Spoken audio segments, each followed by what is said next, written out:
諦めてはいけません。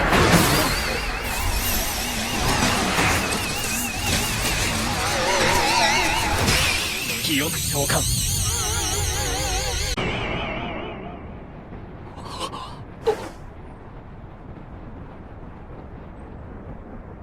複製魔法レスキャンセル。Ito na ang pang-apat na episode na kung saan iniligtas si Adonis ng mga witches sa kamatayan.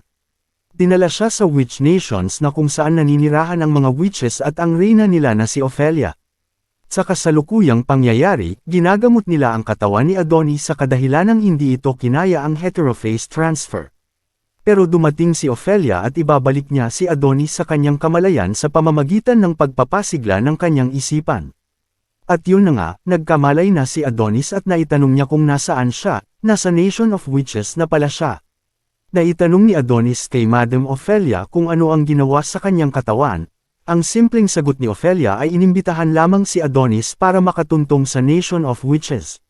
Nasabi din ni Ophelia na si Chloe ay malakas, matalino, masayahin at ang pinakamabait sa lahat. Pero si Chloe ay pinalaya sa Nations of Witch sa para turuan ng magic ang isang tao at yun na nga si Adonis. Ibinalik ni Ophelia ang quill ni Adonis na ginawa ni Chloe para sa kanya.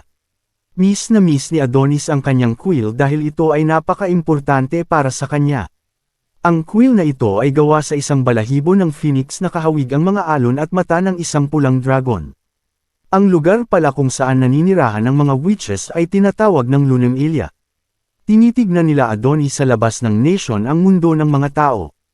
Pinuntahan din nila ang Mito Tree na kung saan dito sila gumagawa ng panibagong witch.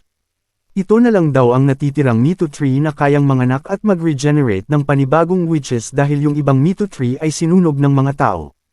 Kailangan ng lakas ni Adonis para mabuhay ang witch ang maging katulad ni Chloe.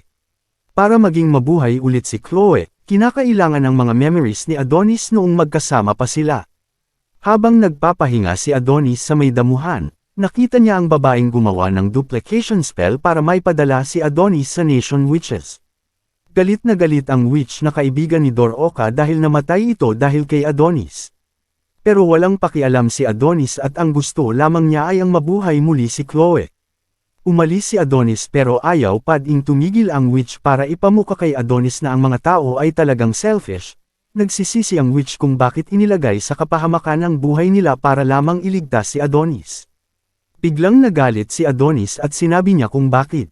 Ipinamukha ni Adonis sa witch kung bakit siya iniligtas ay para buhayin muli si Chloe gamit ang kanyang mga memories at magic. Nalaman ni Adonis ang lahat dahil sinabi ni Dor-Oka ang lahat bago mamatay ito. Ginawa pala nila ang malaking kulungan sa kanilang nation para sa mga taong hinuhuli nila at tuturuan ng magic para gawing kasangkapan na labanan ng humankind. Dinudukot nila ang mga taong alipin at mga bata gamit ang kanilang heterophase transfer para turuan ng written style summoning magic at sapilitang ay laban sa mga tao. Ginagawa nila ito dahil nanganganib na ang mga lahi ng mga witches kaya humanap sila ng ibang paraan para makakuha ng mga mandirigma para manalo. Kaya pala bubuhayin nila si Chloe kasi siya lang ang may kakayahang gumawa ng quill na gagamitin ng mga tao para makagamit ng magic. Nagmamakaawa ang kaibigan ni Dor-Oka kay Adonis pero hindi pa din nagbago ang plano ni Adonis na buhayin si Chloe. Sinimulan na nila ang ceremony para buhayin si Chloe sa pamamagitan ng Mito Tree. Lumapit na si Adonis at ginamit ang written style summoning magic at nagcast ng spell na tinatawag na nostalgic memories. Ipinasok na ang lahat ng mga memories ni Adonis kay Chloe sa isang witch na nasa Mito Tree para buhayin. Umilo ng malakas at inaakala ng mga witches na mabubuhay muli si Chloe pero si Dor-Oka pala ang nabuhay at hindi si Chloe. Abangan nyo ang nakaka-excite na mga pangyayari sa susunod na episode.